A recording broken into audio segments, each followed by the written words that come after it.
But remember, do not take off the underwear.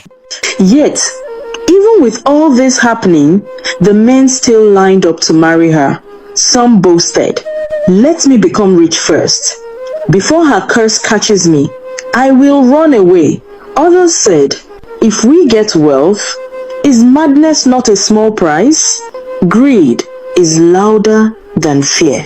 And so the line of men continued, day after day, year after year, until one fateful evening, a man walked into the village wearing a long white robe.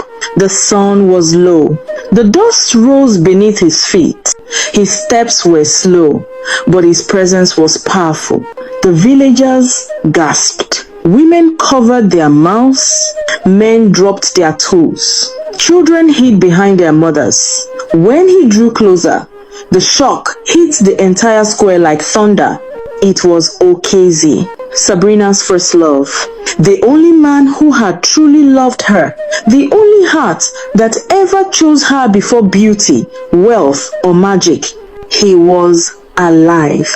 News traveled fast, running through the village faster than Harmattan fire.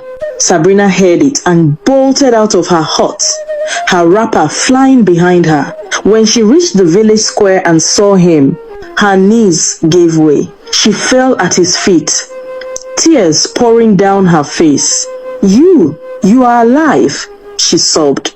"I knew you were alive." Okezie lifted her gently.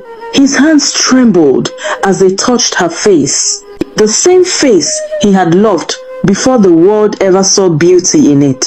"My Sabrina," he whispered, "I came back to you." He told the villagers his story. It was Dele, the fisherman, the man who betrayed Sabrina, who kidnapped him out of jealousy. Dele tied Okezie in the bush for months. He would have died there, but hunters from a neighboring village found him half conscious and saved his life. "I stayed away to heal and to stay safe," Okezie said, "but I could not hide forever.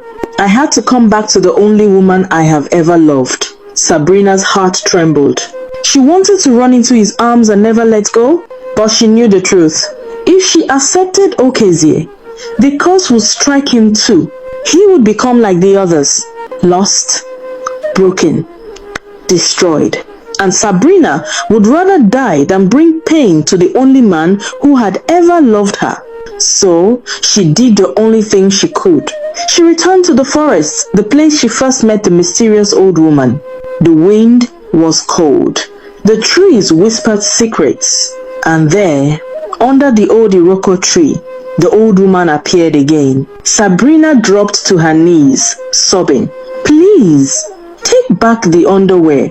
Take back this curse. My love has returned, and I do not want to destroy him." The old woman nodded slowly.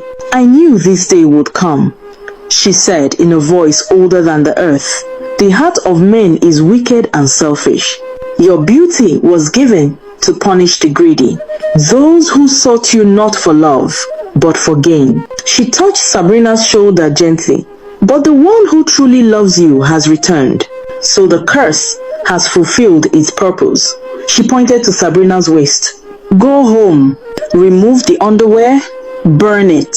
Tonight, your suffering ends." Sabrina wept with gratitude.